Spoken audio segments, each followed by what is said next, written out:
Greetings. Welcome back to Subversive Preacher. My name is Cameron Miller, and this is a reflection for the 6th Sunday of Easter season, but really for any time. I will refer you to Acts 17:22 through 31. Acts 17:22 through 31, which is one of the biblical readings for this Sunday. But I'm going to read to you this liturgical reading from Bryce Christensen, Streetlights Hide the Glimmer of Lesser Stars. Streetlights hide the glimmer of lesser stars. My weak telescope wobbles on its stand. Am I looking at Jupiter or Mars? I'm no scientist. I don't understand how annotated charts explain it all.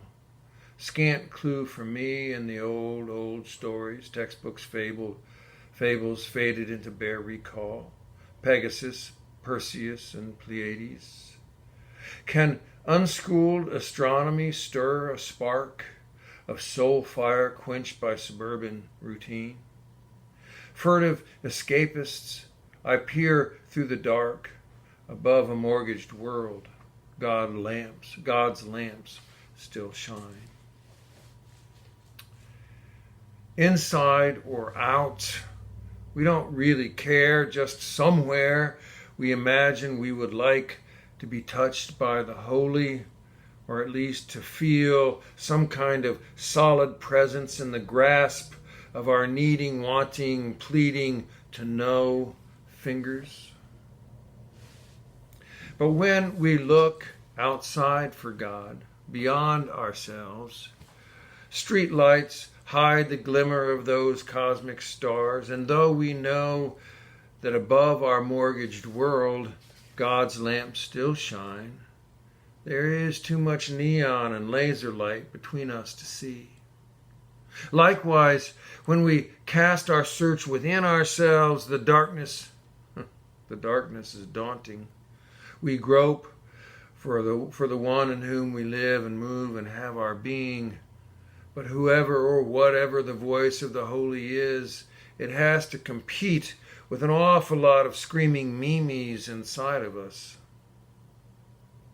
Now, I don't like to start out so existential and gooey, but we're talking about God here, and honestly, existential and gooey is what we're left with. Blame Paul and John, not the preacher. But it is worth our stepping back once in a while from the concrete and the ethical that we often talk about here, and challenging ourselves to point to the thing that draws us here in the first place, the seemingly capricious hide-and-seek God. We normally talk about the voice of God in a historical moment and through historical figures, but what about us? What about now? Think about this inside-outside reach of God. In Paul's world, the Greco-Roman religions were all about the outside God. In Athens, where Paul found the altar to an unknown God, religion hosted gods who were up there and out there and making mischief in war, forming allegiances with mortals, and answering prayers from on high. Paul is stealthy. He moves in under the radar of the dominant religion, sneaks up to an altar that has no name on it, and claims it for his own God. In contrast to the up there and out there gods, Paul's God is both in a really clever and poignant way.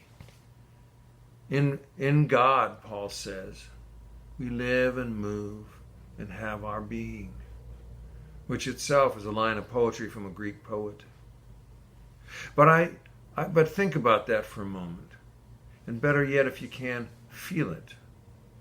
In God, we live and move and have our being. What I visualized there is a 12-week-old embryo floating in fluid-filled membranes. An embryo that has not fully developed and looks like a cross between E.T. and a gummy bear.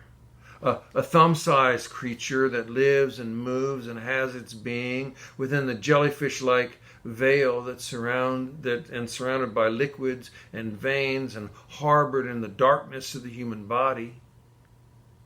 Spiritually, each one of us remains an embryo within God. We live and we move and we have our being within the presence of God. But we often confuse the darkness in which we live with our being hidden from God. And yet all the time we are within God. It is an inside-outside relationship all the time. We are the embryo, growing, forming, increasing in strength and ability until the day we'll be born into light. That's the idea anyway. Presently we are in the dark, but the darkness is life, and the life is in God, an embryo. When we were kids, my older sisters and I had a game that we played in the dark. But it was on the second floor of our house, and there was a rectangular hallway, and it had all the bedrooms and all the bathrooms up there opened up into this hallway. And then we would shut all the doors, and we would roll up towels and place them under the doors so that no light could get through at all.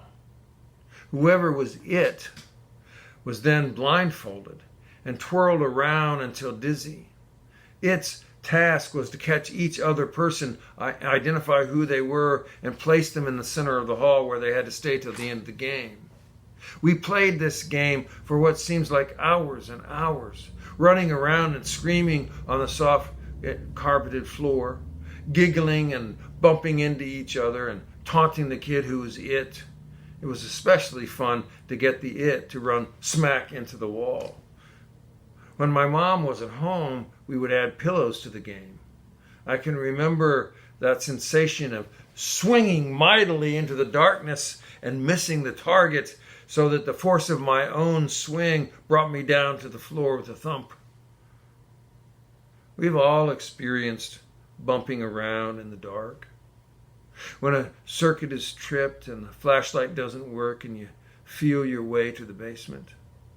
In a power outage, searching around for a flashlight or a match to light the candle, bumping familiar shapes in the absence of light, that kind of darkness.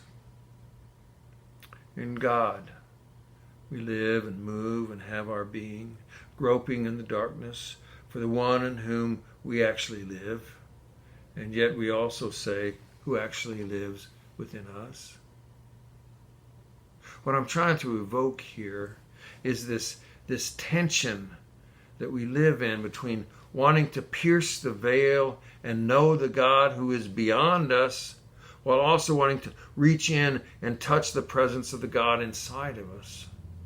It's the classic tension of immanent versus transcendent.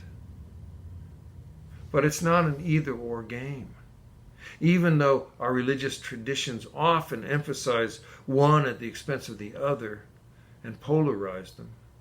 We tend to think of Buddhism and Hinduism as having cornered the market on the God within. But those traditions have their own schizophrenia that divides along that tension. Likewise, Christianity gets lampooned as one or the other. The high liturgical traditions with bowing and scraping before the great and angry Oz hidden behind the altar. Or Pentecostalism, hopping and dancing and pulsating in the aisle with a jumping bean God, moving people around like magnets with pins. Neither Catholicism or Pentecostalism is one or the other. Both have their outside and inside game. As in all things, the object is balance. And the point is, we are always groping in the dark one way or the other. So let me finish with a more concrete and earthen kind of ending, I suppose, to do-it-yourself spirituality part. How we can marry the inside and outside elements to this dance with the holy. This isn't an exhaustive list, but I recommend a 4-part cocktail a place, a prayer or mantra, a lens, and a community. We need a place to go, you and I, somewhat apart from the details of our normal life. The Gospel of Mark has Jesus always looking for a quiet place to be alone. Often he runs away from his friends and his friends have to go looking for him. We need that kind of place, you and I. It should be accessible and reasonably comfortable, and eventually it will become weighted with a history of our own small encounters with the holy. A place, a set-apart place. Secondly, we need a prayer. But don't get me wrong, I'm not talking about the rosary here, although if that's your thing, that's fine. Most of my life, I've been the Tevye type, as in Fiddler on the Roof, chatting incessantly with God as if from my mouth to God's ear. Even though I know that doesn't work that way and I'm half crazy, that's my form of an extrovert's prayer unless I am meditating with a mantra. But the point is, it doesn't matter what we do or how we do it, what we say or how we say it. It just matters that we do it sometime. Relationships require participation and investment, and so we need to risk giving part of ourselves to it. If we don't, then there's no relationship. We need a prayer or a mantra. We need to be people of prayer and meditation. Third, we need a lens. Obviously, we have multifocal lenses: biology, geology, history, economics. Those are all lenses. But do we have a lens that gives them all perspective? One that organizes and is an interpretive lens for the world we see through the other lenses. We say the wisdom of Jesus is good for that. Buddha, Muhammad, and Lao Tzu are other kinds of lenses too. But to play the outside-inside game with God, we need a primary lens that uses all the other lenses and so allows us to see the sacred hiding in plain sight. A lens. And finally, we need a community. Spirituality is not a solo endeavor. It's not a heroic journey for the individual. It is a group enterprise in which we are mutually dependent upon one another. It's the same way as an ecosystem is built upon the exquisite interdependence of each constituent part. Engagement in spirituality is a group practice in which we influence and learn from one another, even as we have our own place in prayer and lens. Whether we like it or not, spirituality is a dance with these two dimensions of God, the inside and the outside. And though we will likely lean toward a dominant side in the same way that most of us are not ambidextrous, we really do need access to both, the transcendent and the immanent. And while there is a multiplicity of ways to access the outside-inside dimensions of the holy, a place, a prayer, a lens, and a community are foundational. And now, that's all I got. Peace be with you, and thank you so much for being part of this. Take care.